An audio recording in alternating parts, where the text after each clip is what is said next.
Hi friends, தமிழக வெற்றி கழகத்தோட 2 விதமான அப்டேட் வந்திருக்கு. என்ன அப்படிங்கிறத பற்றி இந்த வீடியோவில் டீட்டெயிலாக பார்க்கலாம். ஃபஸ்ட்டு அப்டேட் என்னன்னா, தளபதி நேற்று தமிழக வெற்றி கழகத்தோட வேட்பாளர்கள் கூட சென்னை பனையூர் அலுவலகத்தில் அவசரமாக ஒரு ஆலோசனை கூட்டம் நடத்தியிருக்காரு.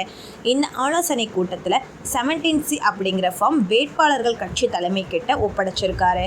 இந்த 17C அப்படிங்கிற ஃபார்ம் என்ன அப்படின்னா, எலெக்ஷன் நடந்து முடிஞ்ச அன்னைக்கு ஒவ்வொரு பூத்துலையுமே எவ்வளவு ஓட்டுகள் பதிவாயிருக்கு அப்படிங்கிற டீட்டெயில்ஸ் அந்த ஃபார்மில் தான் இருக்குமாம்.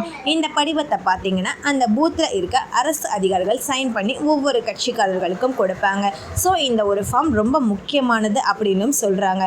ஏன்னா ஓட்டு என்ற அன்னைக்கு இந்த படிவத்தில் இருக்கிற நம்பரும் EVM மிஷினில் இருக்கிற ஓட்டுகளோட எண்ணிக்கையும் சரியாக இருக்கா அப்படிங்கிறத செக் பண்ணி பார்க்கலாம். ஒருவேளை இந்த படிவத்தில் இருக்கிற எண்ணிக்கையை விட மிஷினில் அதிகமான ஓட்டுகள் இருந்துச்சு அப்படின்னா கண்டிப்பாக கள்ள ஓட்டுகள் போட்டிருக்கு அப்படிங்கிறத உறுதி செஞ்சுக்கலாம். ஸோ இந்த படிவத்தை இன்னைக்கு தாவேகா கிட்ட ஒவ்வொரு வேட்பாளர்களும் ஒப்படைச்சிருக்காங்க.